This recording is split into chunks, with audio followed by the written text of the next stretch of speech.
Welcome to OCD Clarity. My name is Luc, and today we will continue reading in the OCD Clarity Action Plan.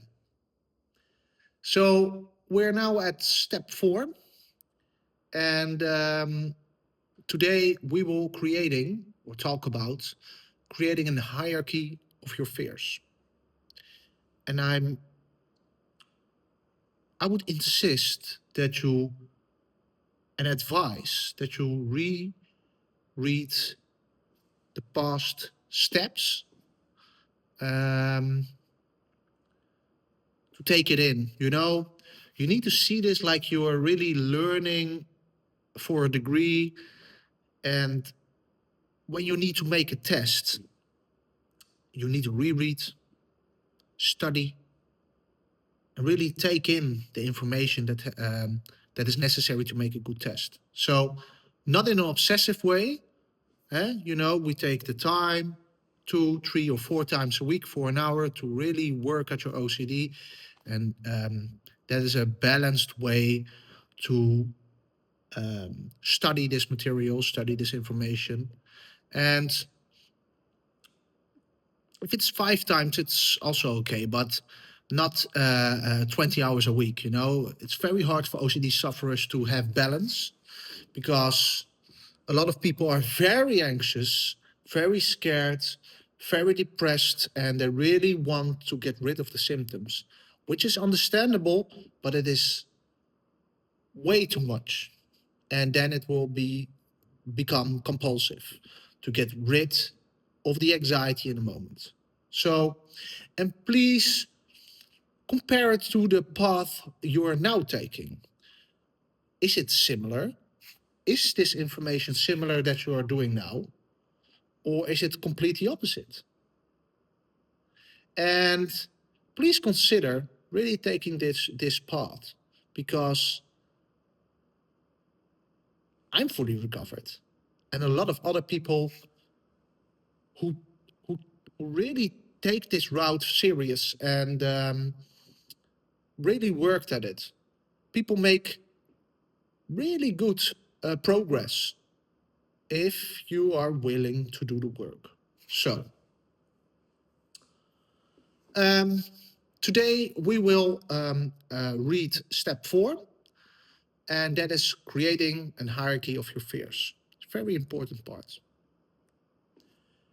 Now that you have a clear understanding of your fears, obsessions, and compulsions, the next step is to create a hierarchy of your fears.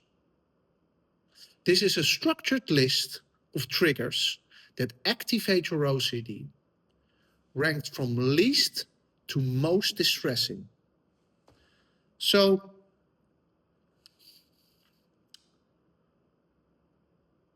this is very important to really, it's essential to map this out, because otherwise you will start with your biggest fear, and I wouldn't recommend that, because that's you can do it, but you can work your way up and get comfortable facing your fears. That's essentially what you're doing with ERP. So when you're doing exposure and response prevention, you're really facing your fears and reacting differently on the long haul.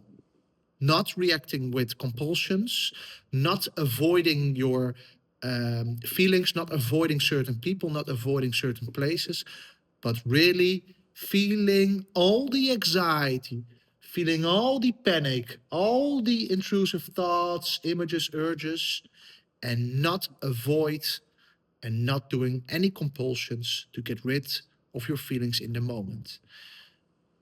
And in the long run, you will see that you will get less scared of certain situations, of certain people, of certain outcomes, if you do ERP, CBT, and all the different work we discuss in this OCD Clarity Action Plan.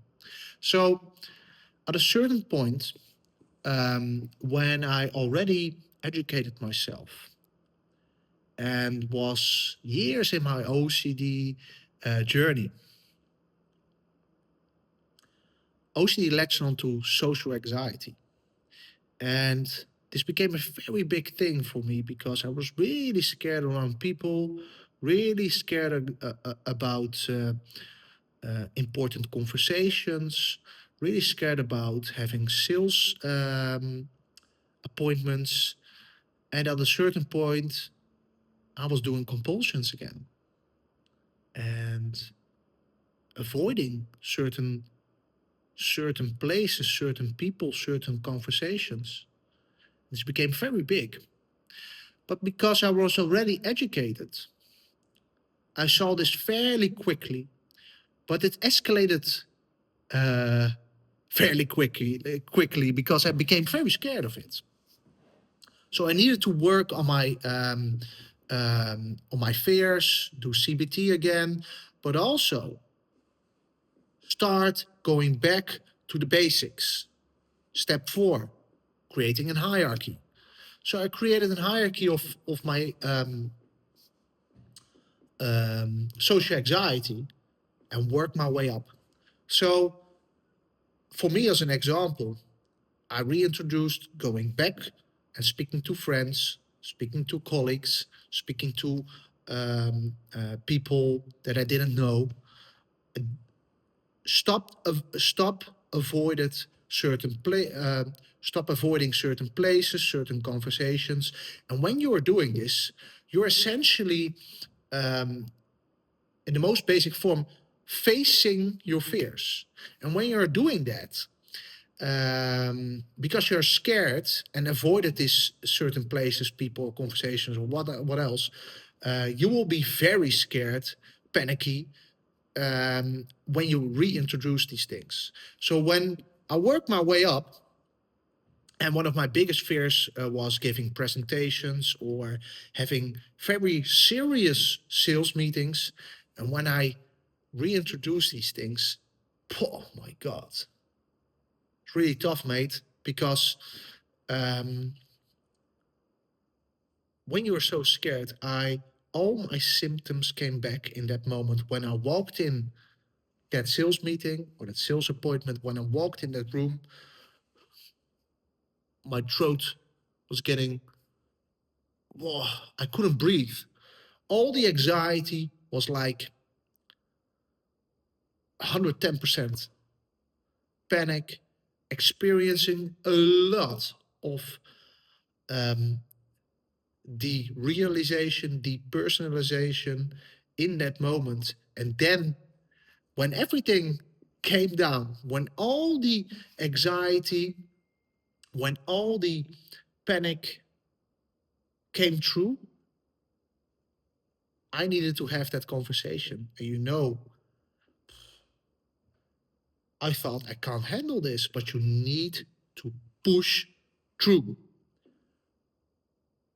Every time, every single time when you're scared of something, but you really want to reach your goals or certain goals or really want it, you need to push through. So I pushed through, and I don't know how I did that conversations, but if you keep doing it and doing it, then you will confirm to your brain that you're not scared of it anymore. If you do the other work that is described in this guide, CBT, stopping compulsions, having more acceptance, all these things that we will discuss in all these steps. So it's an important part. Mapping this out is essential as it will serve as the foundation for gradually exposing yourself to your fears. And we will discuss ERP more down the line. So this means deliberately facing anxiety-provoking situations without engaging in compulsions or avoidance. If you already listed your fears, obsessions, you can now organize them into a hierarchy. How to create an hierarchy. 1. Identify your triggers. Write down your specific fears that trigger your OCD. 2. Rate the anxiety level. Assign each trigger a score from 1 to 10, where 0 to 10, where 0 causes no anxiety and 10 feels unbearable. And for the most cases, it will feel unbearable. But please, uh, I wrote it down, assign each trigger, but if it is in the same category, like social anxiety, if you really distillate it, social anxiety, sensory motor OCD, if you can bring it back to a theme or assign it to a theme or a subject, um, you can write it down more globally. So, and 3, order the list from lowest to highest. So, example. And maybe if you read with me, if you download it, you can. I think it's more clear in how to do this. So, example: harm OCD. A 1 out of 10. You see a knife on the counter and have a brief intrusive thought about stabbing. My God, a 1 out of 10? Already that intense? A 5 out of 10. While standing on a train platform, a sudden image flashes of pushing someone onto the tracks before the train. Huh? A 9 out of 10. You refuse to hold your baby because you're afraid of an impulsive, violent action. And 10 out of 10. You have to cut raw chicken with a knife. Just as an example.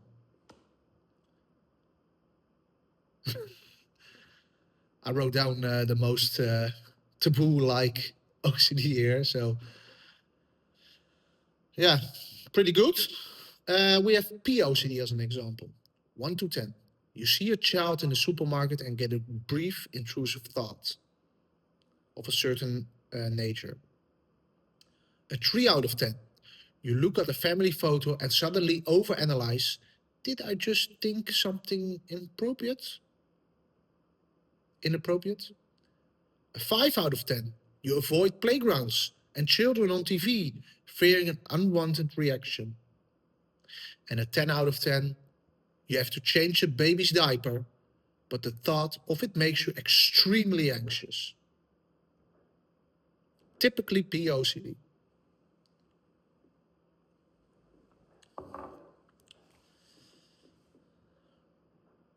As someone who has sensory motor OCD or relation OCD, they will always say to you, my God, why are you scared of doing these things? But that's because everybody's OCD is unique. Everybody's fear, everybody's beliefs, everybody's life is different, you know? So for some people, they are not afraid or they have they're more accepting about certain things, and OCD won't latch on the things they don't find scary, you know. So, but I had POCD, harm OCD, health OCD, um, sensory motor OCD, ROCD, name it. My God, I had everything. It was a very severe case, and but also with health OCD, for me, first stop not looking on for certain spots where I might think they were cancerous or something, and then the most hard thing for me to do was not going to the doctor, to a specialist to check it out if it is a good spot or a bad spot, you know, on my skin. So this will give you a guide,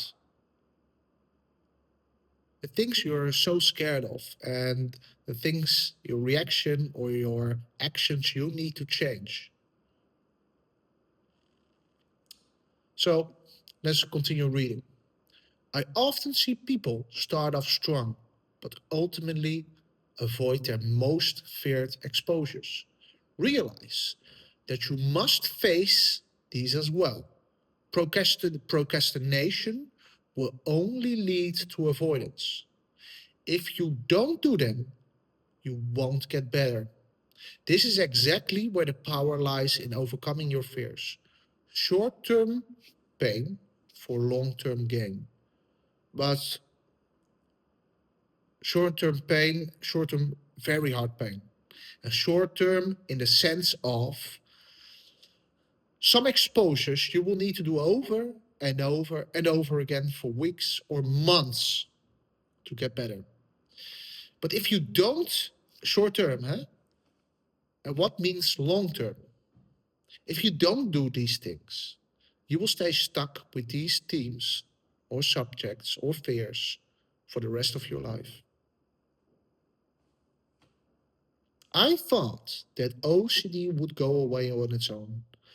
When I thought when I avoided a little, do a little bit reassurance, do a little bit of self reassurance, pushing away thoughts, saying to myself, "Oh, everything will work out.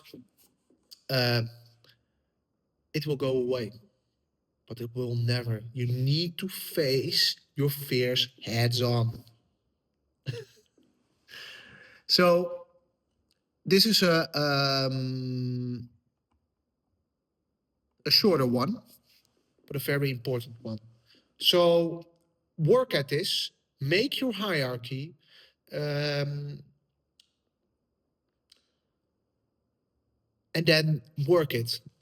So take like these coming few days to really see what are the things that are getting stuck in my head, or what are the subjects my OCD will latch onto. Is it health? Is it harm? Is it P OCD? Is it relationship OCD? Is it contamination OCD? And begin making your hierarchy. And you can do this on paper or in a Word document, and you can revise it over time. Some small OCD fears will go on its own, but yeah, just to make sure, um, start with things that bother you for a pretty long time, and or you're really scared about it. Some fears will go on its own and come back in a year. So this is a constant process, and at a certain point, where when you have developed more acceptance, are less scared of your fears, are less scared of your worst case scenario, made more peace with it, really looked into your fears, did the CBT work, know how OCD works, know how anxiety works, you will see that you will become better at this, and that it isn't, you don't need to put in that many uh, hours of work in it, because uh, you have done the work. You will change your complete self in someone that is more flexible, less scared, um, don't procrastinate that much anymore, and really someone who push forward. And then you will see that OCD don't have anything to latch onto. If you if you're if you're not scared of something, you will take OCD.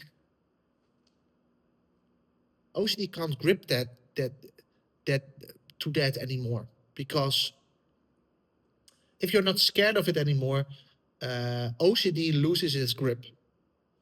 If you are more accepting, the same will happen. So yeah, work it. If you need any question, if you have any questions, please reach out. info@ocdclarity.com. You can leave a message via my website You can leave a comment. Please give this video a like, because I want to grow this channel and help other people and reach as many OCD sufferers as I can. And I will try to improve my content. I will try to improve my English. I will try to improve the quality, and I want to help as many people as possible. So please help me.